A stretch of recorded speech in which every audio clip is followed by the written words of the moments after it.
Well, look what I just picked up.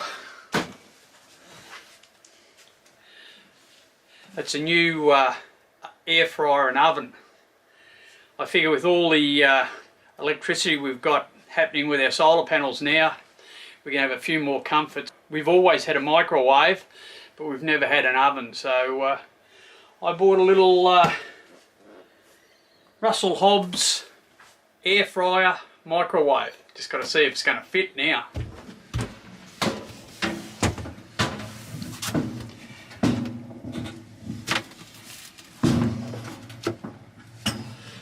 Well, I'd say that's going to be pretty perfect. Fits in the space we've got for it anyway.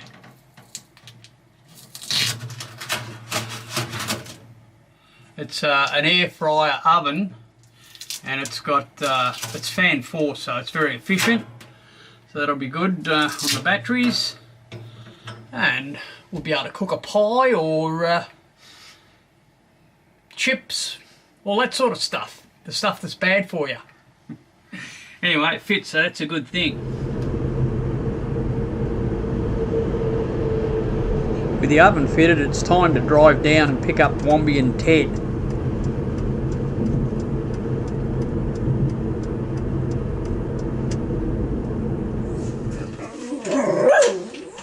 Well, Teddy's glad to see me. What about the Womb? Yay!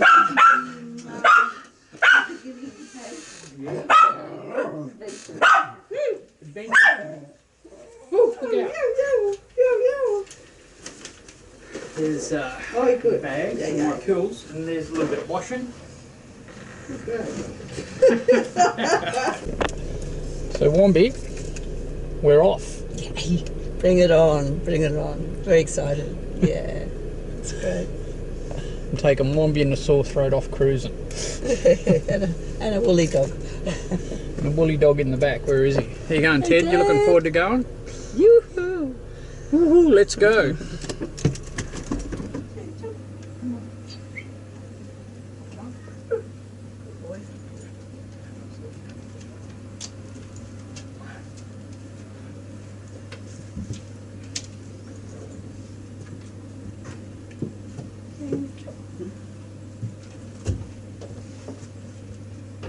What's your tip?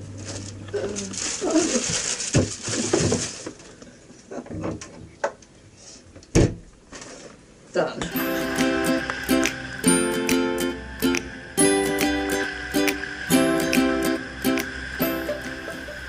Well, we don't wear skimpy bikinis. Hell, it frightens me when I take my shirt off. There's definitely no one pregnant here.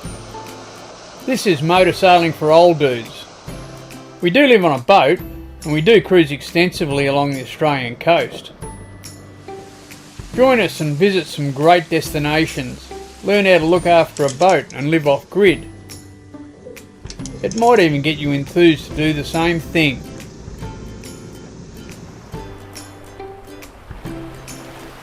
Hey, stay out there till you can't.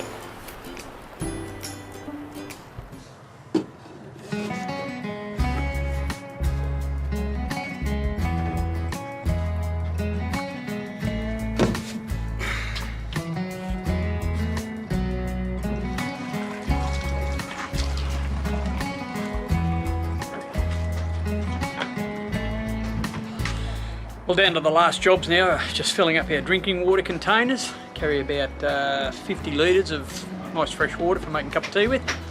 Got to do that, put a bit of water in the main tanks. Virtually ready to go. We've just done a big shop, so yeah, we're pretty ready to head out. So tomorrow we'll probably head out into the Broadwater, and looking good for Friday to skip down to the Tweed, so let's get out of here. This is pretty exciting stuff. Just fired the motors up and we're ready to go on. Food's on, water's on. Dog's on. Dog's on. We're on. Camera's on. Camera's on. Found the camera. Thought we'd lost the camera last thing. Found the camera. Yeah, just got to disconnect the power and we're out of here.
we're eventually out here. It's taken probably about 3 or 4 months. I've put lithium ion on the boat, which I think is going to be really good, but this will be the test. So tonight we haven't got shore power on, so everything's coming off our batteries, all of our cooking. If we want to watch a bit of TV. So this will be our first night, will it? Of lithium. First night. Well, we've been on lithium, but we haven't been using all our 240. Our 240 was being supplied by the shore power at the marina, but now we're offshore power, so now the batteries have to do the whole lot. So this will be a bit of a test. The other test's our water tanks. I'm still not 100% confident about them, but they should be all right, I think. Did you check? I checked when I filled them, and there's no leaks, so look, I think they'll be all right. But I'll get more confidence as time goes on. And look, if something happens and they do leak, it's into the bilge. It's not what you want, but it can happen. So tomorrow, we're hoping, I just had a look at the weather again, and it looks like being pretty good for a little trip down to the Tweed. It's only a 3-hour trip. We've got a bar to cross when we get there though. So we're going to show you how we plan that. We've got to do some planning tonight to see when we're going to leave, what the conditions are like, and we'll update all of that again tomorrow. All right, we're at Wavebreak Island. Tomorrow we're going to head down to the Tweed River. Now, it's only a 3-hour trip, but we do have to cross a bar once we get there. So tonight I'm just doing some planning. We're going to look at the weather again tomorrow and make sure it stays right. We're going to have a look at the bar cam on the Tweed. There's a bar cam there that you can have a look at. So before we leave here, we'll have a look at the bar cam, see what the bar's doing. But prior to that, we want to work out what time we are going to leave. So the first thing I'm going to do is go to Navionics on my smartphone. I don't have it on my iPad. But just with Navionics on the smartphone, I can hit this little button here and I can get a set of dividers to work out the distance between the Southport Seaway and the Tweed River Bar. So I've just put that line in there and you can see that it's telling me that it's 15.2 nautical mile. So we've got 15.2 nautical mile to travel tomorrow. I always work out our arrival time at 5 knots. The boat does probably 5.5, 6 knots. With the sail, maybe 7, 7.5. But at 5 knots, I'm always going to be there earlier. So I like to plan it at 5 knots, so I've got a bit up my sleeve. So at 5 knots, 15 nautical miles is going to take us 3 hours. The next thing I'm going to do is find out when it is high tide on the Tweed Bar, and I want to be there probably about 2 or 3 hours before high tide. So finding the tide height. Okay, so I use Willy Weather as one of the apps I use. That's telling us what the weather is tomorrow, but if I hit, where is it on the iPad, down here, there's a menu down the bottom there, and it's got tides on it. So I'm just going to hit that thing there. And what I like about Willy Weather, it gives you a tidal graph, so you can see what the tide's doing. So this is what the tide is at the moment, but we're going to look at it for tomorrow, and you can see high tide in the morning is going to occur at 10:56. Now, the other thing you've got to be careful of is where is that? This is in the Cooma River, so let's change that. We want to make this the Tweed River Bar. So use a location. I'll search for locations. Tweed River.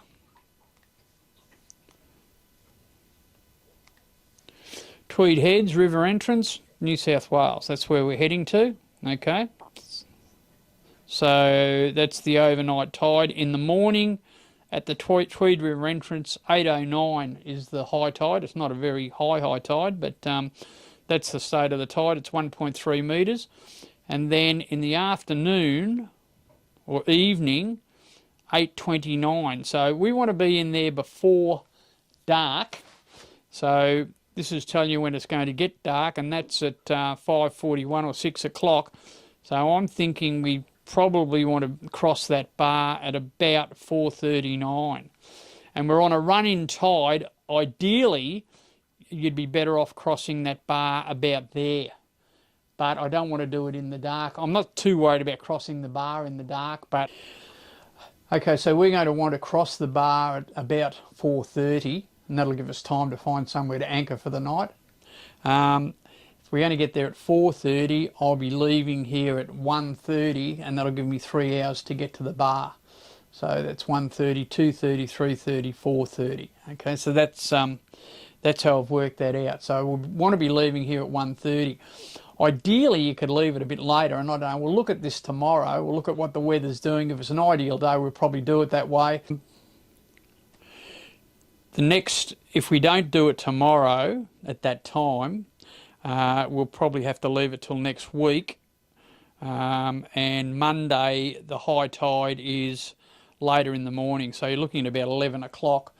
That wouldn't be a bad time to do it, but then the other thing we're going to want to be looking at is what the wind's doing. So if I go down here to wind, you can see tomorrow the wind is from the north, which will be a great little trip down for us. If I wait until Monday,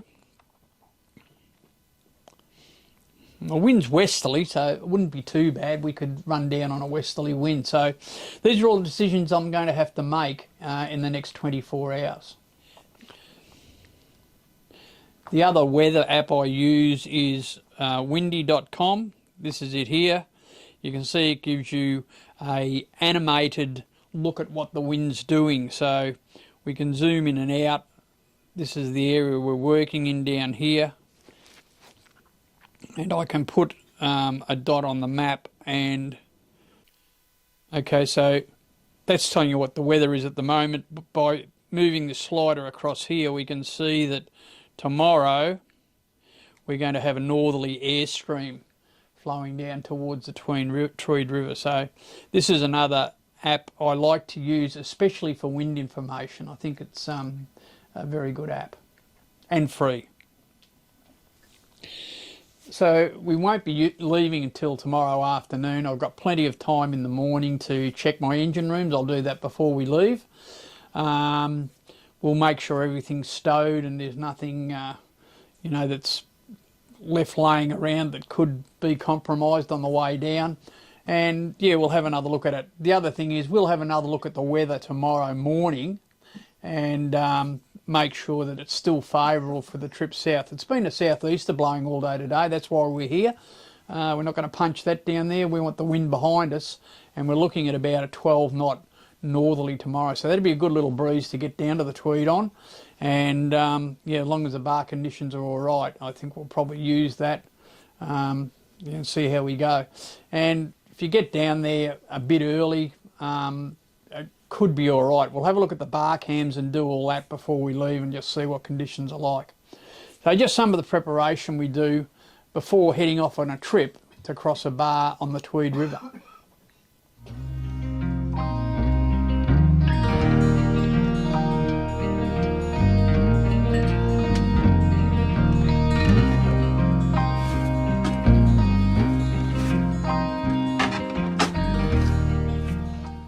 Is this?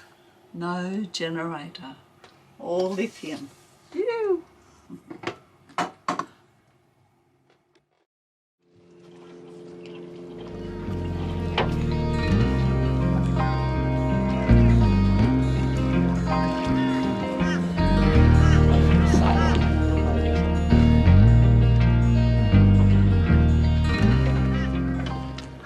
Righto, Chitty. In you come, quick. Big jump. Later the next morning, I've checked the engine rooms and we take Ted ashore before the trip.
The dinghy is lashed securely onto the back of the boat.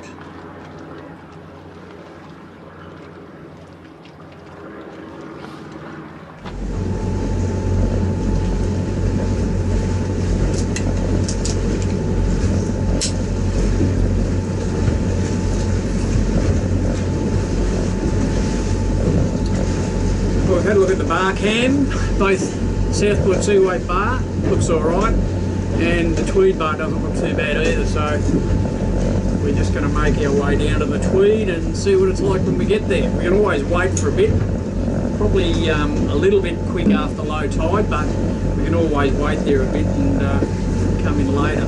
Seaway Tower, this is Peggy-Anne on 73. I can see. Peggy-Anne, Seaway Tower, over. Yeah, Seaway Tower, this is Peggy-Anne. We just like to go on your log. We're just leaving the Seaway now and we're heading down to Tweed Heads.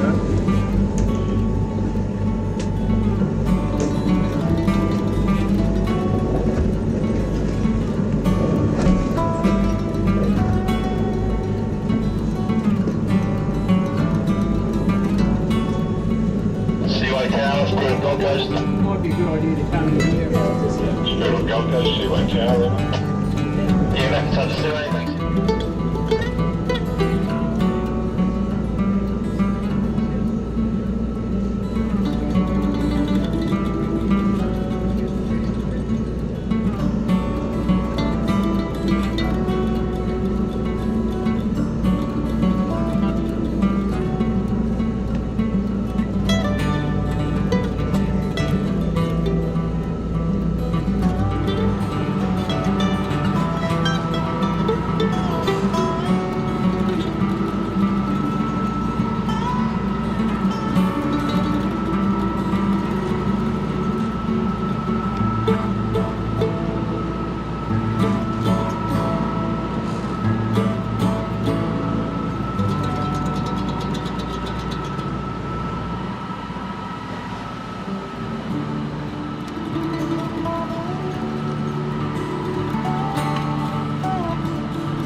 We're going to get to Point Danger or the Tweed River Bar at around about 14:30, so pretty well low tide.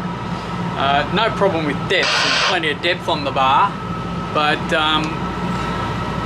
I would have liked to leave it for another couple of hours to get the tide running in a bit. But look, it's a very calm day, there's not much swell on. I'd say the swell's probably about a metre, not even 1.5 metres, I don't think, but mainly a metre, and it's from the east-northeast. There's a very light nor'easter blowing. We haven't even had the sail up the whole way here because it's been too calm. So I think we should be able to sneak in all right, but I'm just going to go and have a look at it, see what I reckon, and I can always hang about and leave it for a bit later, but we'll go and have a look at it first, and be good to get in there a bit earlier and find somewhere to stay for the night. So let's go and have a look.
First job when we get anywhere is to take Ted ashore.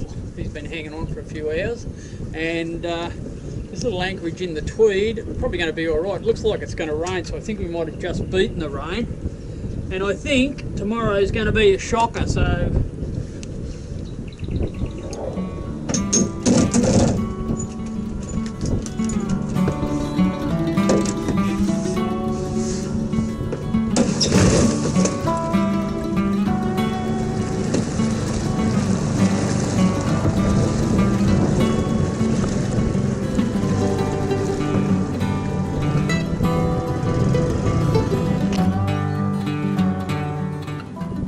if it's going to be wet, I'm going to catch some rainwater. So I put up the water catchers.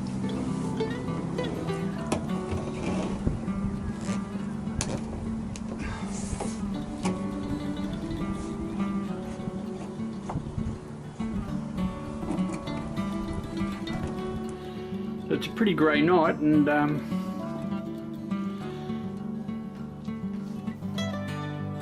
first